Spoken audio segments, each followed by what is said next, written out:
చంద్రబాబు నాయుడు గారు ముఖ్యమంత్రిగా ఈ కూటమి అధికారంలోకి వచ్చిన 9 నెలల కాలంలో క్షేత్రస్థాయి నుండి అన్ని వర్గాల ప్రజలు కూడా జగన్మోహన్ రెడ్డి గారి పరిపాలనతో కంపేర్ చేసుకుంటూ ఉన్నారు. జగన్మోహన్ రెడ్డి గారికి మద్దతుదారులుగా ఉన్న వాళ్ళు కాకుండా మిగిలిన కాసింత న్యూట్రల్ జనం అనబడే వాళ్ళు కూటమిలకు ఓటు వేసి ఉంటే వాళ్ళ అభిప్రాయం కూడా ఈ కూటమితో పోల్చుకుంటే జగన్మోహన్ రెడ్డి మేలు కదా అని చాలా నిర్ణయాలను కంపేర్ చేస్తూ ఉన్నారు. సరే, ఎక్కడైనా కనుక ఒక రకమైనటువంటి అన్ని పార్టీలు అంధభక్తులు అనబడే వాళ్ళు ఉంటారు. గుడ్డిగా నమ్మేం, ఏం చేసినా కరెక్ట్ అనేవాళ్ళు, చేయకుండా కరెక్ట్ అనేవాళ్ళు. అటువంటి సంత అన్ని పార్టీలకు ఉంటుంది. సో అటువంటి వాళ్ళను పరిగణలోకి తీసుకోవాల్సిన అవసరం లేదు. కానీ మిగిలిన జెన్యున్ ప్లాట్ఫామ్ మీద, కాసింత న్యూట్రల్ ప్లాట్ఫామ్ మీద నుండి కనుక మనం చూస్తే జగన్ గారి పరిపాలన, చంద్రబాబు గారి పరిపాలన కంపేర్ చేసుకుంటున్నారన్నమాట నిజం.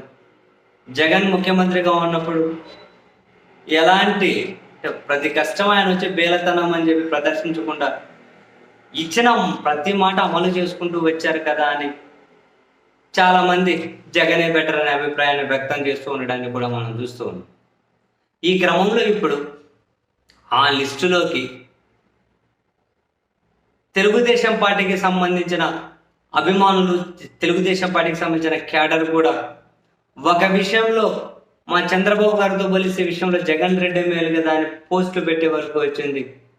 ఆ దిశగా వాళ్ళు నెట్టేట చర్చించుకునే వరకు ఈ అంశంలో ఇప్పుడు జగన్మోహన్ రెడ్డి గారు తన కోసం కష్టపడారనో, తన కోసం పనిచేశారనో, తాను ఎవరికైనా ఒక పదవి ఇవ్వాలి అనుకున్నప్పుడు ఖచ్చితంగా ఎన్ని విమర్శలు వచ్చినా, లేకపోతే ఏమైనా అడ్డంకులు లాంటివి వచ్చినా ఎవరు చెప్పినా వినే పరిస్థితి లేదు. తాను అనుకున్న నిర్ణయాన్ని ఒక లీడర్గా అమలు చేస్తూ వెళ్తూ ఉండే. ఎక్కడ ఈ నసగడాలు, ఇంకెవరో చెప్పిన వినడాలు, ఇటువంటివి ఏవీ లేవు. తను ఒక లీడర్గా కమిటెడ్గా నిర్ణయాలను తీసుకుంటూ ఉండే.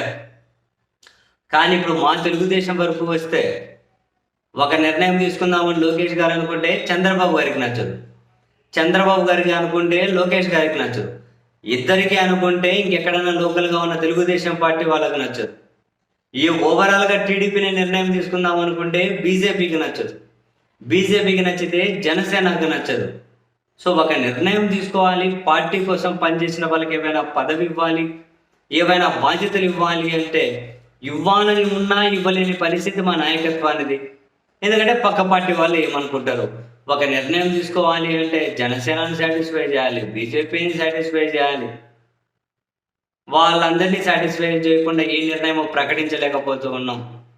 మరి ఇటువంటి కాంటెక్స్లో జగన్మోహన్ రెడ్డి చాలా మేలు అని టీడీపీ క్యాడర్ కూడా మాట్లాడుతూ ఉండడాన్ని మనం గమనించవచ్చు. నిజమే, ఇప్పుడు పిఠాపురం వర్మాలకు ఎమ్మెల్సీ ఇవ్వాలంటే పార్టీ కోసం పనిచేయించుకున్నారు, కూటమి కోసం పనిచేయించుకున్నారు. ఆయనకి ఏం బాధ్యతలు ఇవ్వాలి అన్నా జనసేన ఒప్పుకోరు, ఇంకొకరికి ఇవ్వాలి అంటే బీజేపీ ఒప్పుకోరు, చంద్రబాబు గారు ఇంకొకరికి ఇవ్వాలి అంటే లోకేష్ గారు ఒప్పుకోరు, లోకేష్ గారు ఇంకొకరికి ఇవ్వాలి అంటే చంద్రబాబు గారు ఒప్పుకోరు. ఎందుకు ఈ విధంగా కీలకంగా పార్టీ కోసం పనిచేసిన వాళ్ళు, సుదీర్ఘంగా పనిచేసిన వాళ్ళు ఎవరైనా కానీ, వర్మ నుంచి మొదలుపెట్టిన, దేవినేని ఉమా నుంచి మొదలుపెట్టిన చాలామంది ఉన్నారు. కేఎస్ జవహర్ దగ్గర నుంచి మొదలుపెట్టిన చాలామంది నాయకులు. కానీ ఎవరికి ఏ బాధ్యతలు ఇవ్వలేని పరిస్థితి. ఇవ్వాలి అంటే జనసేన ఓకే చెప్పాలి, బీజేపీ ఓకే చెప్పాలి, టీడీపీలో ఉన్నటువంటి ఇంకా పెద్దలు ఎవరైనా ఉంటే వాళ్ళు ఓకే చెప్పాలి.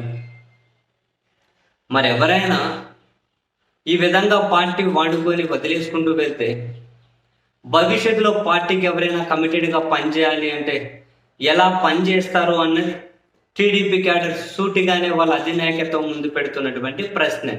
సరే, ఒక నాయకుడిగా కొన్నిసార్లు కొన్ని నిర్ణయాలు తీసుకోవచ్చు, కొన్నిసార్లు ఇబ్బందికరం కావచ్చు. కానీ ఒకసారి, 2 సార్లు, ప్రతిసారి ఇప్పుడు ఒక టీడీపీ ఒక నిర్ణయం తీసుకోవాలంటే జనసేనను సాటిస్ఫై చేయాలనడం ఏం కరెక్టు, బీజేపీని సాటిస్ఫై చేయాలనడం ఏం కరెక్టు? వాళ్ళు కాకుండా టీడీపీ ప్రయోజనాల కోణంలో ఒకరికి ఇవ్వచ్చు, ఒకరికి ఇవ్వలేకపోవచ్చు అంటే పార్టీ పరంగా అర్థం చేసుకోవచ్చు.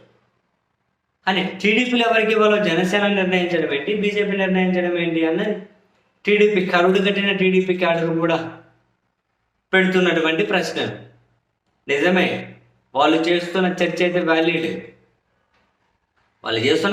వ్యాలిడే, ఎంత కూటమి ధర్మాన్ని పాటించాలి అన్నా సొంత వాళ్ళైతే వేరే వాళ్ళని పార్టీలోకి చేర్చుకుంటున్నారు, వేరే వాళ్ళకి కావాల్సిన పదవులు ఇస్తున్నారు, మనం ఎందుకు ఇవ్వలేకపోతున్నాం అనేది వాళ్ళ ప్రశ్న.